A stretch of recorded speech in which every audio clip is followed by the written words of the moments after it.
Hey guys, how's it going? Welcome to my video. Okay, so I am going to do this video and give you guys some troubleshooting steps if you guys have the same issue that I had a couple days ago. I did get the problem fixed. Just want to tell you guys what I did to fix this issue, which was a crank but no start situation. All right, so basically I was at Walmart and parked my car, went to Walmart and spent about an hour there, came back out and tried to start my car, and my car cranked, but it did not start. It kept on cranking, but it did not start.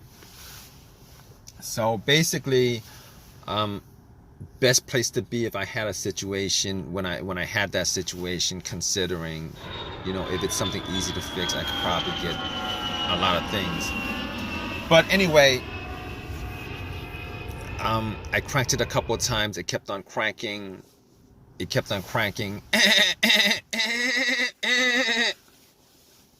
Didn't start up, didn't crank over. So first thing that came to my mind was it's probably the battery, right? Haven't changed the battery for a couple years. Probably the battery. I haven't actually touched the battery for a couple of years. Haven't changed it. It was, there's probably corrosion. But here's the thing about it. It was a strong crank. It wasn't a weak crank. It wasn't a slow crank. It was a strong crank.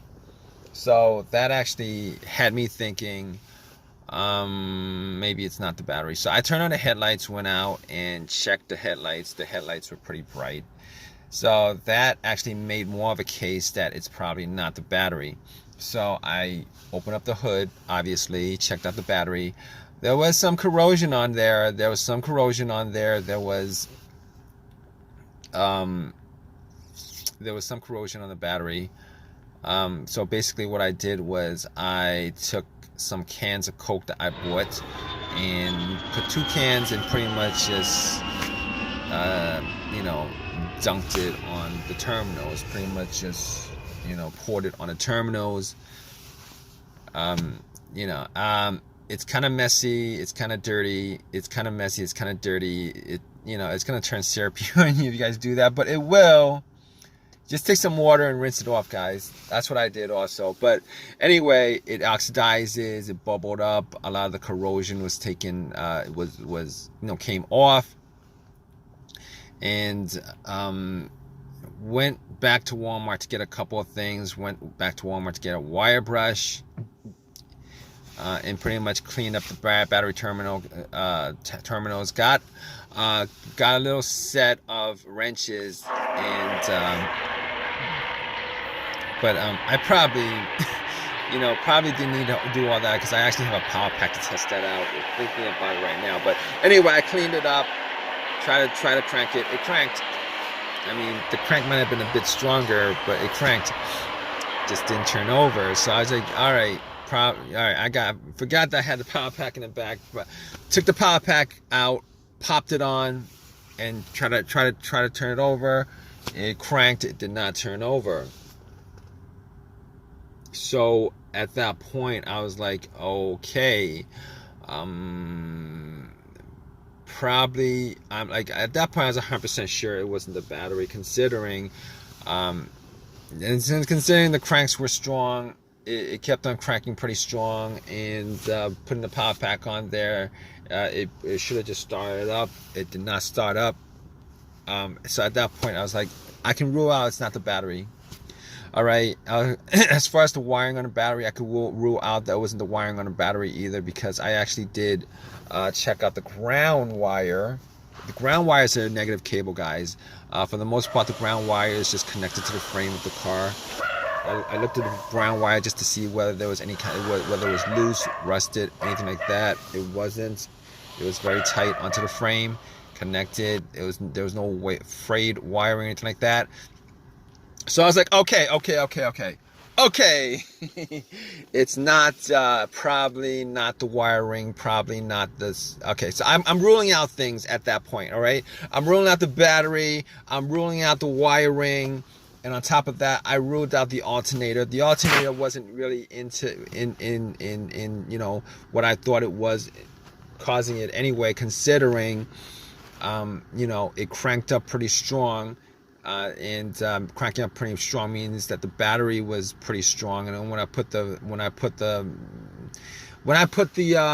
cables on from the power pack, and it didn't start off up, you know, it's not the alternator, guys. You guys think it's not the alternator, it's none of that other stuff, okay? So at that point, I was like, here's the thing. As far as me, if you guys are in this situation, you guys trying to troubleshoot this whole entire thing, trying to rule out certain things. All right, here's the thing. There was no check engine light on the dash at all. No check engine light on the dash before the situation happened. I haven't had a check engine light on my dash for a while. I had some other issue, but that was a long time ago. No check engine light on the dash, okay? But I have an OBD2, and I plugged it in. And what you know, this situation could be caused by also your car's computer not registering, not connected to your car for whatever reason. Could be a fuse, a short somewhere, whatever. But I had an OBD2, plugged it in just to make sure that there, you know, there's nothing that I can actually take from this situation as far as it's scanning the whole entire thing. It was able to scan the whole entire thing, scanned it, and then came back with analysis, you know, no codes, all the monitors were cleared, everything was good. At that point, I knew that it was able to read the car's computer. So there's nothing wrong with the car's PCM, ECM. There's nothing wrong with the computer at all that's causing it. On top of that, like I said, very important whether there's a check engine light or not check engine light when it comes to troubleshooting this issue. All right, no check engine light means that you could pretty much consider that, you know, all the other stuff that could be causing it with a sensor on there is probably not causing the issue. And when I say this, I mean the mass airflow sensor, I mean the throttle position sensor, I mean the camshaft sensor, I mean the crankshaft sensor, I mean every single thing that you could possibly think of, all those things that you could possibly think of that has a sensor to it that could be causing this issue, you could pretty much just rule every one of those things out. Pretty much. Not always the case. Sometimes sensors go bad and the computer doesn't detect it, or it has a little bit of an issue and the computer doesn't connect, doesn't detect it. But in this case, ruled all those things out. Camshaft, crankshaft, position sense, throttle position sense. I ruled every one of those things out. So at that point, all right, I'm down to pretty much a couple of things. Fuses, relays, the fuel pump maybe. Okay, it could be a couple other things outside of that. But we're just gonna troubleshoot little by little. So I was troubleshooting it little by little. All right, so got to the fuses, got to the relays, and pretty much what I did was could not figure out whether a fuse was blown. Did not actually smell any kind of burnt smell from it. So being as I was around at Walmart, went in and got a fuse tester, tested all the fuses. All the fuses were good. You know, all the fuses were good. There was not a single problem with the fuses. And I pretty much came to, it's either one of two things at that point that I could think of. All right, there could be a couple more things, you know, the ignition, etc. But I was down to a couple of things, and I looked at the relay, the fuel pump relay. All right, but before I did that, I was thinking it might be the fuel pump. So I was in my car, and I was trying to figure out whether I could hear hear the fuel pump whizzing, priming. All right, so if you guys don't know how to do this, essentially you would normally need 2 people to do this. One to listen to the fuel pump priming as the ignition is turned to the on position, not the crank position, because once you get to the crank position, you're going to crank the car up and you're not going to be able to hear it too well. All right, so basically I had, it was just me there, so I was sitting in the car and I turned it onto the on position, trying to hear whether there was a whizzing sound. All right, normally you would want somebody to turn on to the on position while somebody has the gas cap off, and you're listening to hear whether there's a motoring sound, motor sound. I couldn't do that. So I was listening, trying to hear it, and got to, I couldn't detect it at all. I could not detect it at all. Detect the sound at all. So at that point, I was like, oh, okay, all right, we're gonna just swap out some relays. So I looked at the fuel pump relay, and I noticed that there was another relay that was the same. I'm not sure exactly where that relay actually, what component of the car that relay was for.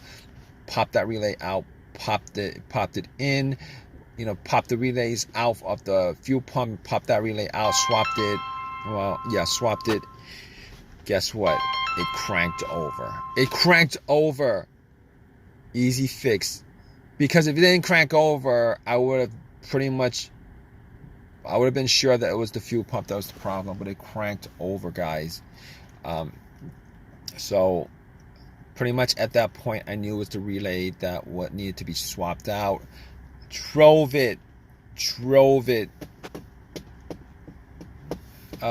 an AutoZone, got the relay, and pretty much just swapped the right one back, and threw away the bad relay, popped in a new one, and haven't had any issues since, guys. So if you guys are in this situation and you guys are looking for some troubleshooting tips on stuff like that, okay, just pretty much do what I did as far as troubleshooting each of those components. Hopefully you don't have a weird situation where it's some pretty crappy situation where it's a computer issue and the computer's not connecting to your car, which comes up every once in a while, or maybe even a fuel pump issue where you need to swap out a fuel pump, which is a lot more expensive than a relay.